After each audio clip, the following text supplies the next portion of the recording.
Olá, tudo bem? Eu sou o professor Antônio Mercedes, estou aqui para mais uma videoaula da série Aprendendo Facilmente. Agora sobre análise das demonstrações contábeis, videoaula 3.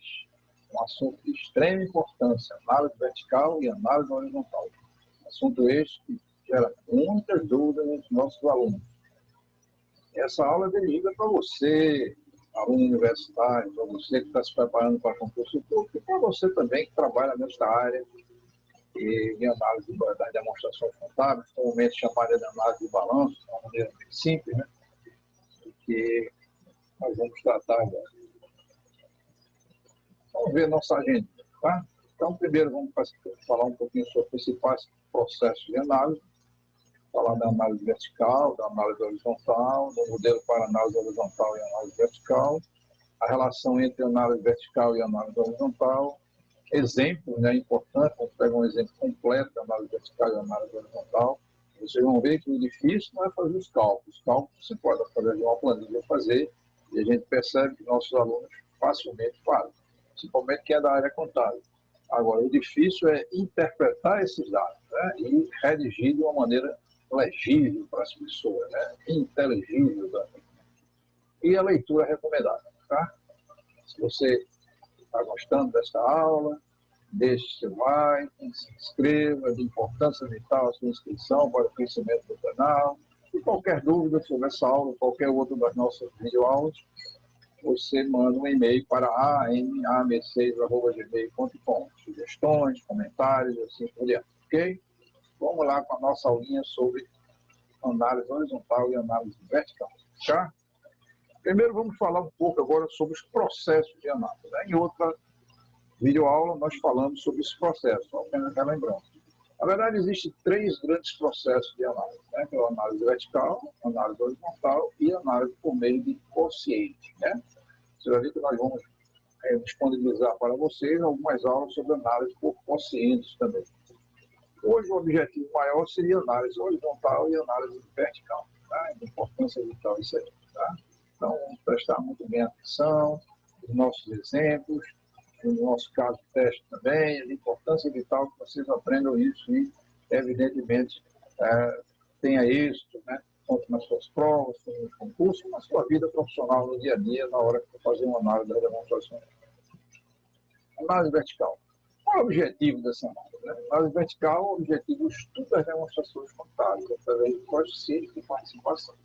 É verdade que se você olhar para o balanço, você tem lá o ativo e o passivo, né, de um modo geral, e há uma relação entre esses itens. Então, essa análise vertical, ela obtém a comparação entre esses itens homogêneos coletados das demonstrações, ou seja, compara partes com todo. Na verdade, eu estou comparando lá quanto representa meu banco com movimento com meu ativo circulante, ou com meu ativo total, como representa meus investimentos com o ativo total, ou como representa meus investimentos dentro do ativo não realizado, né?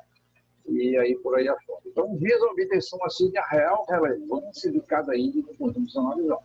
Se você pegar balanço de empresas, evidentemente, de setores diferentes, pegar uma indústria, pegar um comércio, pegar banco, você vai ver que a participação de cada conjunto de elementos que está lá no balanço, elas são diferentes. Se pegar uma indústria, você vai ver que a parte lá de imobilizado representa muito do seu ativo.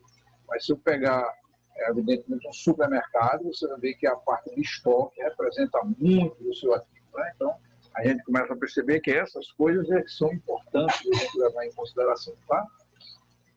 Então, por meio de comparação com padrões do segmento ou do ramo de atuação ou com percentuais da própria empresa em anos anteriores.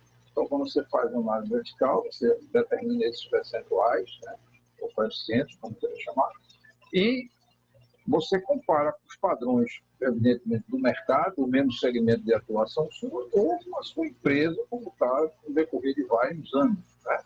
E aí você começa a ter a possibilidade de verificar aqueles itens que estão fora do padrão, né? Então, se você pegar um determinado item de investimento, né, cresceu muito, por que cresceu? Né? Imobilizado, por que cresceu, por que diminuiu? Então, sempre para cada variação dessa, você vai encontrar, de um ano para outro, você vai encontrar as razões, nas demonstrações está lá as razões principalmente nas notas explicativas, do que ocorreu para que essa variação ocorresse desta maneira, ou seja, fosse registrar uma variação tão a maior ou tão a menor em relação a cada um desses itens de um modo geral. Né? Isso é a importância vital a gente trabalhar. Né? Então, por meio dessa comparação com padrões de ramo do segmento. Então, vamos lá. Então, vamos pegar aqui um exemplo, né, de um balanço patrimonial de 31 de 12 de 2020, da empresa @menos. E aqui, só para efeito de exemplo, nós colocamos aqui o circulante, quanto é os valores, aqui o não circulante, os valores, o total do ativo, né, a mesma coisa para o passivo e PL e o total, né, tudo batendo bonitinho. Então, você começa a perceber agora uma coisa interessante.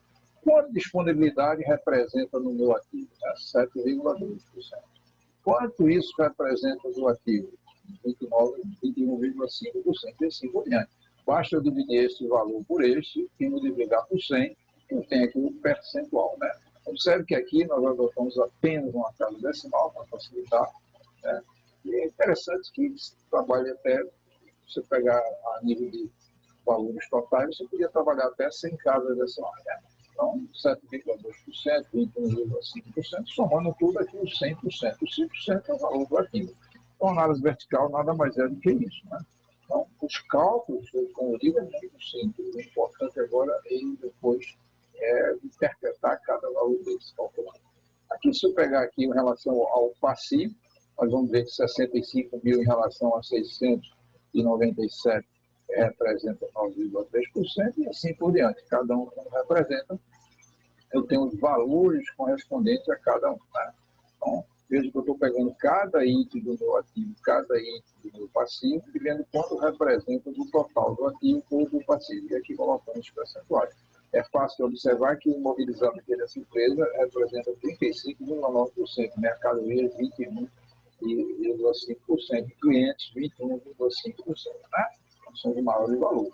Se olhar o passivo, você vai observar que o financiamento representa 14,3% e que o capital social da empresa, né, de modo geral, representa 50,2%. Ela é basicamente toda financiada pelo capital próprio, né, de modo geral. Né? Então, vamos lá observar uma coisa interessante.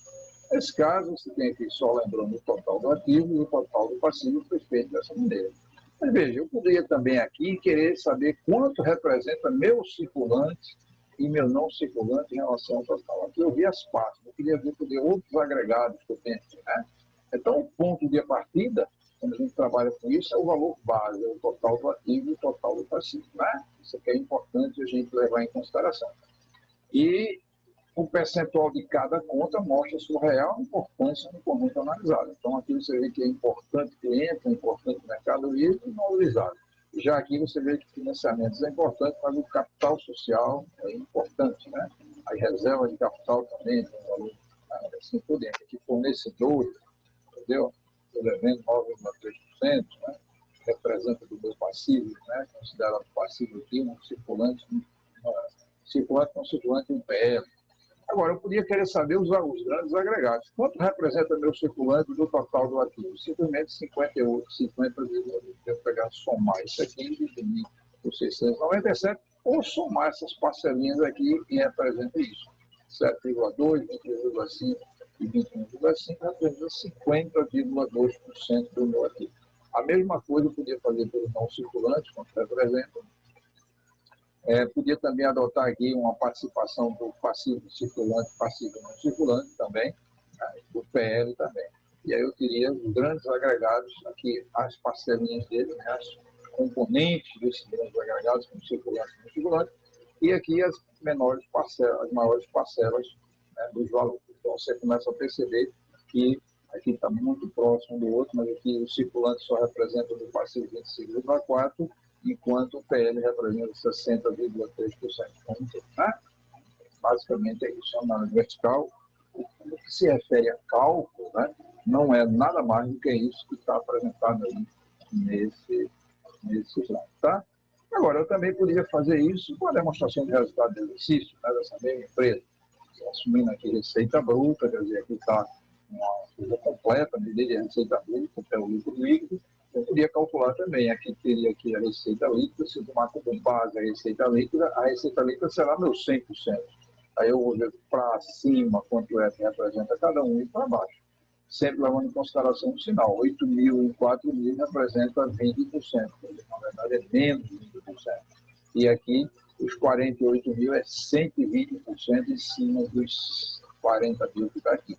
Por quê? Porque eu tomei como base a receita líquida. Né? A receita líquida foi com base, mas eu podia tomar como base a receita bruta. E observe, aí a gente começa a ver a diluição que houve dessa receita bruta nos demais itens dessa demonstração. Né?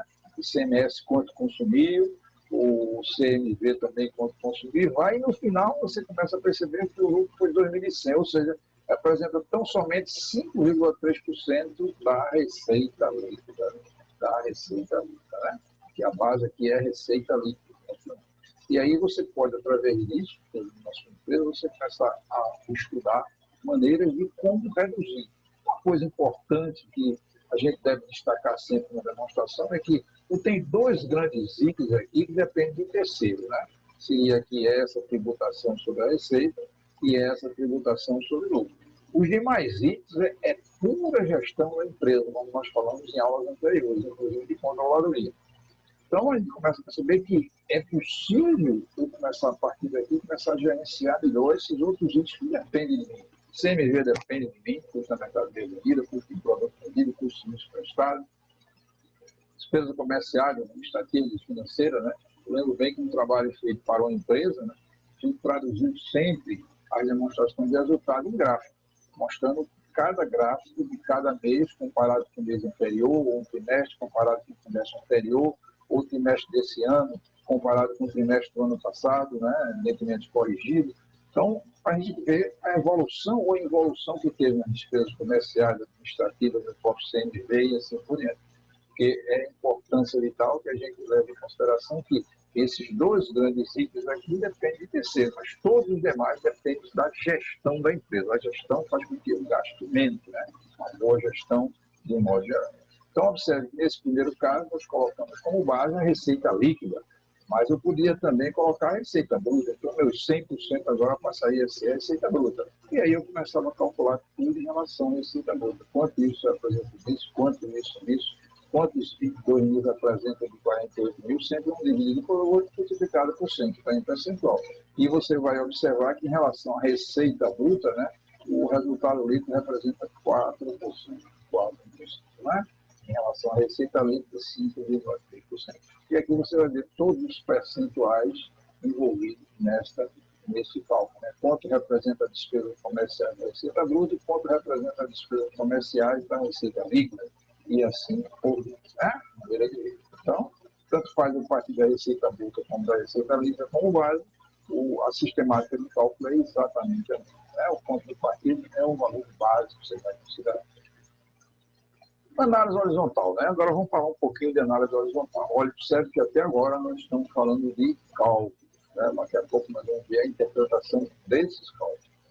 O objetivo do estudo é a evolução dos elementos das D6, da demonstração, ao longo dos exercícios sociais considerados, por meio de cálculo de números obtidos a partir do exercício social básico. Né? Então, você veja que tem 3 anos consecutivos, 2018, 19 e 20, de uma determinada empresa. O ativo circulante era 100, 150 e 180. Então, a base aqui que eu estou tomando como referência é 2018, 100. E aí eu vou ver aqui como evoluiu isso. Em 2019, isso aqui representa 1,5% de 2018, e em 2020 representa 1,8% de 2018. Isso se calcular em número índice. Sempre bem, em percentual aqui é 100%, aqui vale 150%, e aqui 180%. Né? Então você veja, ou eu poderia, evidentemente, chamar uma coisa interessante, né? Que é eu trabalhar aqui, que aqui é 0%, aqui é mais 50% em relação a esse ano, aqui é mais 80% em relação a esse ano. Né? Eu vou ter aqui diferente mais e mais, porque aqui há maneiras, há livros que exemplificam dessa maneira, mostrando mais, por sinal, e há outros que colocam só 80%, implicitamente já tem aqui o mais. Né? Como também se desse menor, seria menos 20%, menos 30% e assim por diante. Né? Observe que nesse caso específico, eu não estou considerando a inflação do período. Entre esses períodos aqui, estamos num país tranquilo, um país que não tem inflação, a inflação tendente a zero, Então, eu fiz uma correção em relação a cada um, né? Evidentemente, esses valores eles estão exatos, né? Não tem correção em cima dele, porque não estou considerando a inflação. A evolução de cada conta mostra os caminhos trilhados pela empresa e as possíveis tendências. Você vê que, nesse caso aí, o circulante está sempre crescendo, né? 150%, 180%, ou 1,5%, ou 1,8%, ou mais 50% no ano de 2019 e mais 80% no ano de 2020. Né? A maneira de você ver, aí você tem uma análise horizontal, comparação dentro do mesmo item, né? Ano com ano. Né? Observe que lá na vertical nós comparamos, a comparação foi de um item em relação ao conjunto que ele pertence. Aqui é um ano em relação ao outro, né? Dentro do mesmo item que ele pertence. Então, a gente tem dois tipos de evolução a tratar, a evolução nominal e a evolução real. A evolução nominal é sem inflação ou deflação, como nós vimos, por exemplo, no slide anterior. A empresa não tem, o país não tem inflação ou não tem deflação, então a gente leva em consideração esses valores aí, né?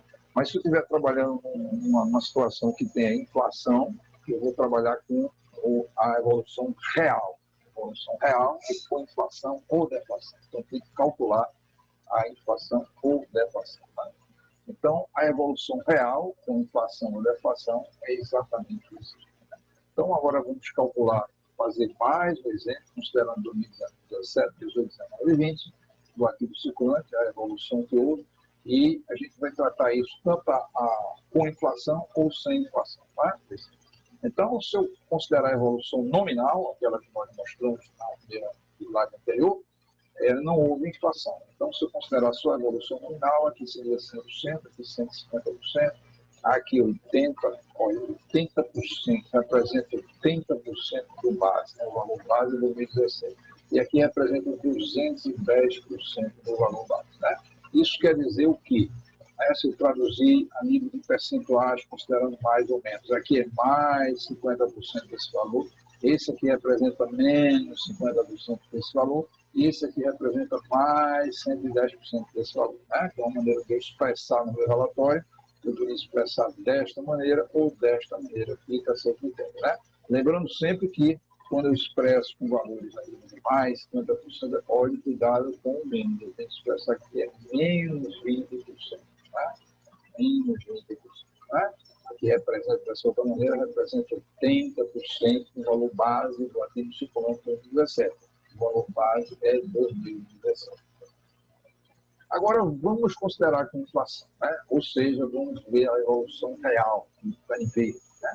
Então, a inflação, vamos supor que em 2017 para 2018 foi 8%, a inflação de 2018 para 2019 foi mais 10%, e de 2019 para 2020 11%. Né? Se eu quisesse saber a inflação acumulada, bastaria eu multiplicar esses índices, né? 1 vezes 1,008, 1,010 e 1,11. Né? Se eu multiplicar, isso teríamos a inflação acumulada, como vocês devem ter visto em outra disciplina, que trata disso bastante, que é matemática financeira. A inflação acumulada seria multiplicar esses índices, 0,8, 10, 11. Multiplicar, você sabia quanto foi a inflação acumulada em relação ao ano base de 2017. Né? E aí, é por isso que você vê, às vezes, nas divulgações dos jornais, especializados em tudo, a inflação do ano acumulada, a inflação dos últimos 12 meses, assim por diante, é índice acumulado. Né? E aí eu teria que fazer a devida correção. Né? No ano de 2017, se eu for comparar com 2018, pela nominal deu 150, mas eu teria que corrigir esse valor, trazer esse valor para cá. Eu podia trazer ele por inflação, como eu trouxe agora, mas o correto talvez uma precisão maior, eu teria que trazer mês a mês esse valor para o ano de 2018, tratar a inflação média do ano, coisa desse tipo. Mas para simplificar, exatamente, eu coloquei aqui 8%. Então, esses 100 mil aqui, se houver inflação de 8%, ele vale 108 mil. Quer dizer, 100 mil mais 8% de 100 mil. Então, ele vale 108 mil. Agora sim, eu vou ter condição de comparar esses 150 mil com os 108 mil. Para 2019, eu tenho que corrigir ele com mais 10%. Eu pegar esse valor aqui, acrescentar 10%, eu teria o valor corrigido. E para 2020, eu vou pegar esse aqui de 2019 e acrescentar mais 11%. Ou seja, Essas comparações agora elas são reais, porque eu trouxe o valor anterior para o valor base, né? Então eu peguei o valor base, corrigi para outro base, que é a comparação agora de 2018. Observe que nesse caso eu estou com inflação por deflação. E aí os valores seriam diferentes, né? Então, na hora que eu comparo 150 mil com 108 mil, né, na nominal deu mais 50%, aqui dá mais 39%. Ou seja, aqui é 150%, aqui é 139%. Né? Simplesmente é dividir esse valor 150 por 108. A mesma coisa eu vou fazer para 2019. Eu vou levar em consideração não 80 mil comparado com 100, mas sim 80 mil comparado com 118.800, né? Que é o valor corrigido do valor base. O 100 mil foi corrigido. Então, aqui eu tenho 67% ou mais, menos 33%. Né? Observe que aqui foi menos 20, aqui é menos 33, os valores são diferentes. Né? E aqui eu tenho em 2020, não comparando os 210 mil, e sim os 131.868. Quer dizer, em lugar de eu pegar os 210 mil e comparar com 100 mil, que deu 210%, ou mais 110%, eu vou dividir 210 mil por 131,868, né? Que é o valor corrigido do valor base. Então, nesse caso, eu tenho 210 mil com isso, dá 159% ou mais 59%. Ou seja, nessa primeira conjunto aqui do lado dessa matriz, nós temos a evolução nominal, sem levar em consideração a inflação. E aqui nós temos a evolução real, considerando a inflação do período registrado. 8% em 2018, 2017 para 2018, 2018 para 2019, 10%, e aqui 11%. Então, todos os valores corrigidos. Então, aí nós temos esse exemplo, né, da análise horizontal, com a evolução real, considerando as inflações de cada ano, né? Então, os valores corrigidos para fazer a comparação em cima do valor base, que é o valor. Ou seja, a cada momento eu trouxe 2017 corrigido para o ano que eu estou comparando, né? E difere bastante do valor nominal, que não houve correção nenhuma, né? Então, aqui a gente chama sempre o valor base ajustado, né? Ajustado, também a comparação, né? Ajustei esse para esse, comparei este com esse, né? E assim por diante. Ajustei isso aqui, vou comparar este com este. Ajustei esse valor, vou comparar este com este, né?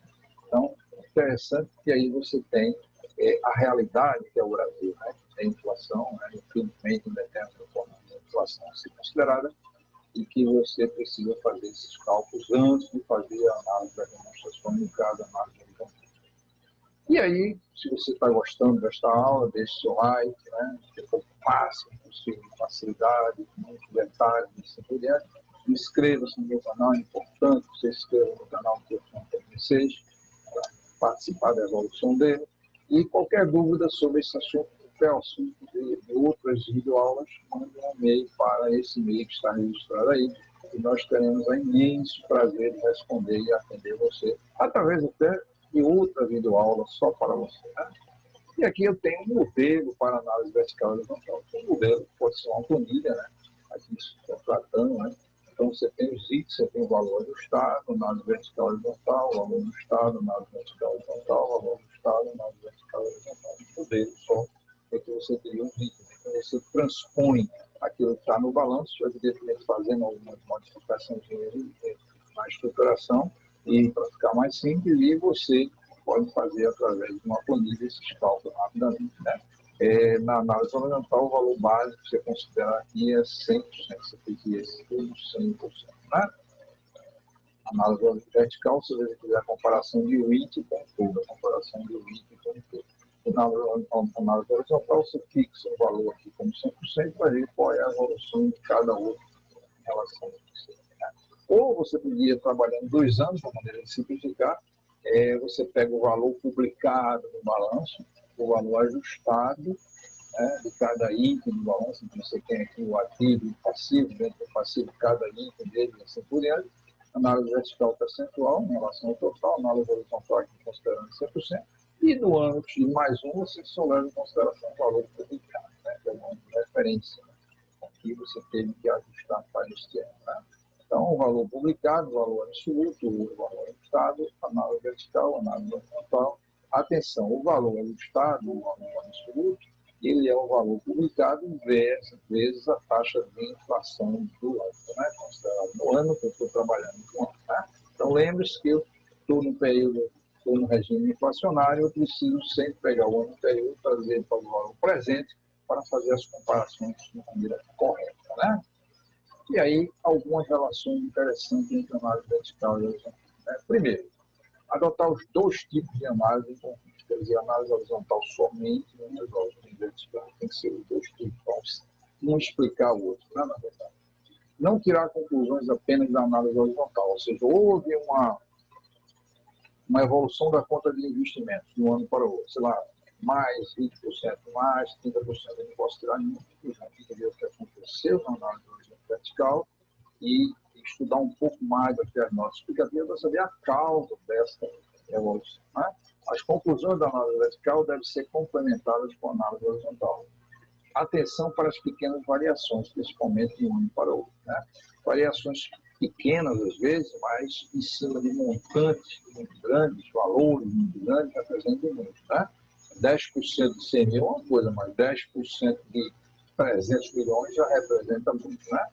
A análise vertical horizontal permite um bom nível de detalhe, uma ampla visão da empresa. Né?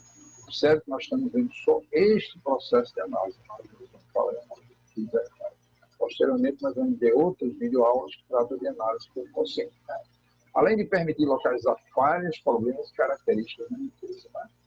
Então, a análise vertical e a análise horizontal permite explicar os motivos ou causas da empresa estar em determinada situação. Portanto, nós vamos ter uma videoaula na frente que é sobre falência. Como é que, através de análise horizontal e análise vertical, eu chego à conclusão que a empresa pode estar no regime pré-falimentar ou não. Né? Indicar a estrutura do ativo e passivo. Observe que na análise vertical você começa a entender a estrutura do ativo e passivo, porque você vê a participação de cada item no ativo e no passivo. Né? Preponderância de um e do outro. Análise do desempenho da empresa e prevê, inclusive, falência. Né? Nós citamos, nós vamos ter uma videoaula só sobre previsão de falência. Né? Algumas coisas são importantes antes de a gente começar a análise, que a gente chama de reclassificações preparatórias para a análise. Pegar o balanço, transpor para aquela planilha, né, no termo que a gente apresentou, né, ou você ter a sua planilha, mas eu preciso me preocupar com algumas coisas. Primeiro, as despesas pagas antecipadamente têm que ser reclassificadas como redutoras de emprego, né? Importância vital. As receitas diferidas, recebidas antecipadamente, contabilizadas no passivo no circulante, devem ser reclassificadas como acréscimo do PL, não deve fazer parte do passivo elegível. É outra coisa importante que a gente precisa aprender. E se a conta duplicada se descontada ainda estiver no ativo circulante ou no ativo não circulante, né? E a recomendação é que não esteja mais, mas às vezes você vai comparar com o balanço de anos anteriores, que você encontra, como retificadora de duplicados a receber, ela deve ser reclassificada de passivo no circulante ou não circulante. Né? E havendo juros apropriados nessa conta também deverá ser reclassificado negativamente no PE. Né? Havendo juros apropriados nessa conta, você também deverá reclassificar para uma maneira negativa, né? Negativo para o PE, ou seja, uma conta retificadora do PE. Né? Então, aqui algumas três grandes recomendações básicas para a gente preparar o modelo para fazer a análise. Né? Vamos ver aqui um exemplo completo, né? Análise vertical, análise horizontal, inclusive com as interpretações e comentários sobre uma maneira de escrever não muito boa, eu não diria incorreta, mas não é recomendável, e uma maneira correta de escrever. Então, acompanhe aberta, eu comparei aqui 2019 e 2020, e aqui está meu ativo circulante, meu não circulante, o ativo total. Tá? A nível de análise vertical é fácil de saber quanto isso representa disso aqui, 72%. Quanto isso representa disso, 28%. E aqui a análise horizontal também como base de 2019. Esses valores aqui, nós vemos valores já ajustados, ou seja, está em valor absoluto. Né? E 2020 está aqui os valores, análise vertical, quanto isso representa disso, e assim por diante. De uma maneira bastante simples de a gente trabalhar isso aqui, de tal modo que você já tem essas análises em cima desses valores. Né? Então, vamos ter valores de referência, esses valores aqui, e sempre é uma comparação, ou seja, quanto isso representa desse valor. Quanto este valor aqui representa deste 72%, quanto este valor aqui ó, representa deste 52%, e o diferença, eu fazendo o cálculo novamente, para simplificar, não colocando percentuais, as casas decimais dos percentuais, estamos cheios. E análise horizontal, você vê aqui, o referencial aqui é tudo 100%, né? Quanto isto representa disto, ó, esse 150%, e aqui no total do ativo, né, quanto isto representa disso, um acréscimo que representa 207%, ou seja, mais 107%, né? Mais 107% da maneira de ver. E também trabalhamos com o passivo, né? Então aqui você vai ter o passivo, os valores envolvidos por cada um, quer dizer, tanto para análise vertical como horizontal, segue a mesma sistemática que nós mostramos aqui, né? De importância vital. Essa sistemática é exatamente a mesma, não muda, calculando cada um. E aí você vai ter aqui, em relação ao passivo, em relação ao passivo total, né?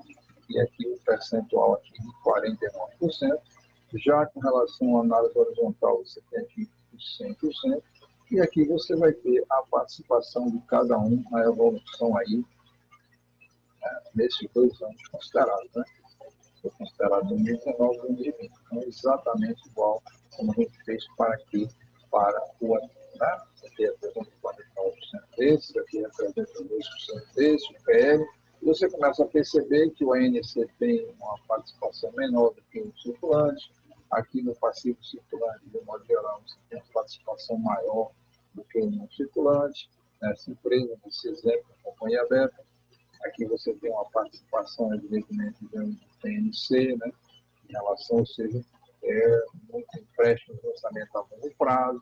Aqui no ANC também, você tem uma participação, aumentou aqui a participação, né, aquela 28% passou para 48%. Aqui reduziu, era 72%, passou para 52%. É importante eu ter escrevido por que isso aconteceu, né? Quais são as causas que propiciaram isso. Isso aqui é importante na análise, né? E aí, nós vamos levar em consideração esses valores. Né? Olha, isso aqui, nós vamos partir para então, esse balanço é importante, e a gente vai agora partir para a explicação desses valores. Né? E vamos mostrar 2 maneiras de trabalhar isso. Né? Como eu vou interpretar esses cálculos? Né? Primeiro, observe o que eu escrevi, né? O ativo total cresceu em termos reais, eu estou aí considerando valores reais, 107% em relação a 2019 para 2020, né? Devido principalmente ao ativo não circulante, que teve uma expansão de 255%. Então, se eu levar em consideração, né, o ativo não circulante, a expansão foi de 255%, ou seja, mais de 255%. Não é? Quer dizer, a evolução do ativo como tal de um ano para o outro foi 107%, aqui está 207%, mas a minha coisa de mais 107%, e foi em função da grande variação que teve no ativo não circulante. Né? Não circulante. Então, o ativo circulante cresceu apenas 55% nesse mesmo período. Assim, ambos contribuíram para a alteração da estrutura do ativo. Né? Voltando lá, você veja que o ativo não circulante, né, com um crescimento apenas de um ano para o outro de 50%. Né? Ou seja, isso aqui representa 150% desse valor, ou seja, cresceu mais 150%. Né? Então, ambos, tanto circulante como não circulante, contribuíram para esse crescimento aqui que você teve no ativo total, né? Com a predominância maior do ativo não circulante. Né?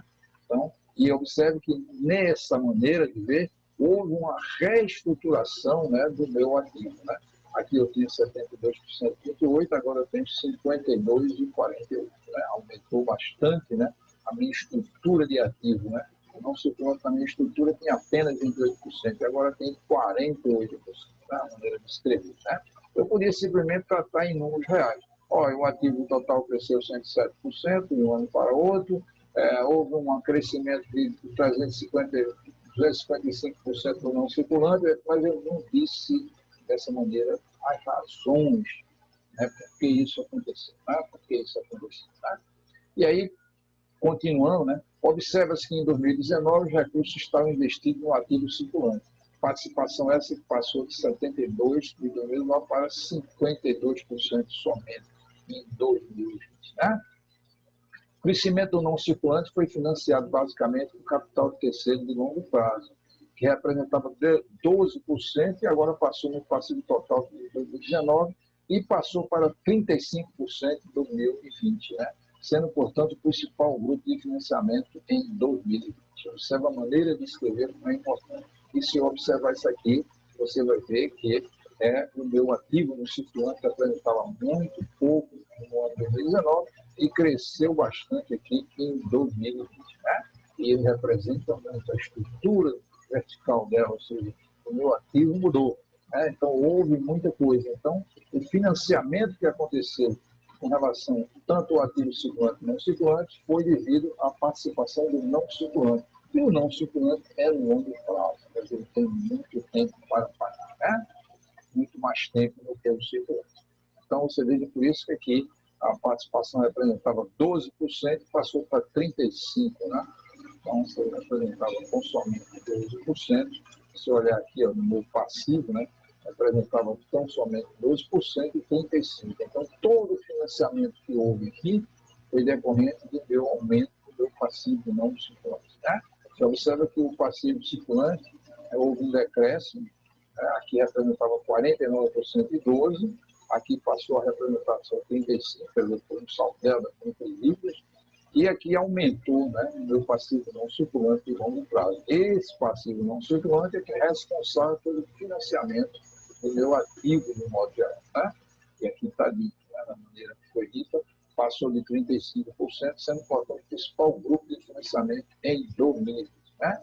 Continuando a nossa análise, o patrimônio líquido, que fornecia 39% de recursos investidos no ativo em 2019, reduziu para 30% em 2020, enquanto o passivo circulante caiu de 49% para 35%. Então, você observa que isso é fácil de perceber aqui, né? Então, quanto representava meu passivo circulante, quanto passou a representar, e quanto o meu não circulante era, e aqui ia crescer. É tanto que a participação nesse primeiro caso aqui, no primeiro ano, 2019, a grande participação aqui dele do capital próprio, né, na empresa, 39%, agora só 30%. Por quê? Porque teve injeção de recursos através do meu passivo não circulante com capital de tecido, né? Bem verdade, lá, se você for assistir a aula assim, de controladoria, que tem estrutura de ativo e passivo, no qual eu preciso explicar o GAF e o GAL, eu falo de estrutura de ativo e passivo, lá a gente comenta bastante sobre isso, a estrutura do ativo, estrutura do passivo e sua influência no GAL e no GAF, né? E aí a gente tem, comentando aqui ainda mais, né? Se o passivo circulante cresceu menos do que o ativo circulante, o passivo circulante cresceu menos do que o ativo circulante, é porque a companhia aberta financiou parte deste, ou seja, do ativo, com o passivo não circulante. Né? Houve um crescimento menor no passivo circulante do que no ativo, porque parte foi financiada pelo passivo não circulante. Né? Fácil de perceber isso. E aí eu ia prosseguindo minha análise, né? Só como exemplo, né? E aí, no final, eu coloquei assim, resumindo, a empresa investiu muito alto no ativo circulante. Fez também investimentos no ativo não circulante, financiando a maior parte dessa expansão com capitais de terceiro. Observe que o passivo não circulante é capital de terceiro. Tá? Lá, empréstimo e financiamento, aumentando assim o risco global. Quer dizer, a nível de risco, né? Você vai levar em consideração lá o GAF da vida, né? O grau de alavancagem financeira, houve um risco, né? Então, houve um risco do financiamento. Mas se eu tiver condições de ganhar dinheiro com esse aumento que eu tive aí de capital terceiro, a empresa está muito bem. O positivo nisso tudo é o quê? É que a situação financeira não foi prejudicada, tendo visto que todo investimento foi feito através de recursos de terceiro, mas de longo prazo. Então, a gente começa a perceber que o risco fica mais controlado, é um risco gerenciável, né? Eu diria assim, uma hora de risco, é risco gerenciável, porque todo investimento foi feito, como visto, através do passivo não circulante, né? E não do passivo circulante, que é um passivo de curto prazo. Né? Aí você tem um exemplo e a maneira de você escrever que é importante. Né? Você veja que aí não só está citando os valores em si, de acréscimo e decréscimo, está comentando o que aconteceu. Né? E quanto mais eu vou fazendo análise, for fazendo mais cálculos, assim por diante, analisando, mais você vai pegando traquejo de escrever, né, essa interpretação desses cálculos. Né? Quanto mais análise fizer, você vai aperfeiçoando a maneira de escrever. Eu diria que para os alunos especificamente contábeis, fazer os cálculos é tranquilo. A administração também é tranquilo, né? E assim por diante. Agora, a partir daí, você escrever, interpretar esses cálculos, é que ainda encontra grande dificuldade, né? De interpretar esses cálculos. E somente você exercitando, né? Quanto mais exercício você fizer, quanto mais análise das demonstrações contábeis você fizer, mais você ficará com facilidade de escrever isso. Por isso que foi feito para o balanço, posso fazer para a DR, posso fazer para a demonstração de fluxo de caixa e assim por diante. A sistemática é a mesma, tanto na análise vertical como na análise horizontal. É tanto que lá no início da aula nós mostramos também a análise vertical e horizontal da DRE, né? Então, exatamente igual. Lá eu ia me preocupar quanto você teve de receita, quanto bruta, quanto foi consumida com tributação, comentar também sobre as despesas, né, administrativas, financeiras e assim por diante. E se você tiver investimento, vou comentar sobre os investimentos, os ganhos e perdas que você teve na avaliação de investimentos e outras coisas mais. Quer dizer, o esquema é o mesmo, a maneira de calcular também é a mesma, a interpretação é que você precisa ter aprender, né, no dia a dia, no exercício, a escrever de uma maneira melhor essas interpretações. Né? Todo esse assunto, né, está lá, eu estou citando só um livro aqui, de análise de demonstrações financeiras, do Matarazzo, mas você tem isso, hoje tem muitos livros de análise de demonstrações contábeis, ou análise de demonstrações financeiras, de uma maneira meio resumida, que alguns botam análise de balanço, tem muitos livros bons, né? O importante você ver nesses livros é você ver não só a técnica em si, os cálculos, mas a interpretação é importante. Por isso que eu cito a análise financeira do balanço de Matarazzo, porque ele dá muita ilustração em relação à maneira de escrever, né? Ilustração como você deve tratar e interpretar esses dados. Né? Por isso que eu cito esse livro, mas existem muitos livros importantes hoje nesse segmento de análise das demonstrações contábeis, né? De modo geral. Oportunamente, vocês terão aulas somente de exercícios, né, de problemas de análise das demonstrações contábeis. Né? A série lá, Aprendendo Facilmente, é essa. Lá você tem resolução de problemas. Né? Se você gostou da aula, deixe seu like, inscreva-se. É importante que você participe do crescimento do canal. E outra coisa importante, qualquer dúvida sobre esta aula ou qualquer outra videoaula, você pode mandar para o meu e-mail, que eu tenho imenso prazer em atender. Tá? Muito obrigado pela sua atenção e até uma próxima videoaula.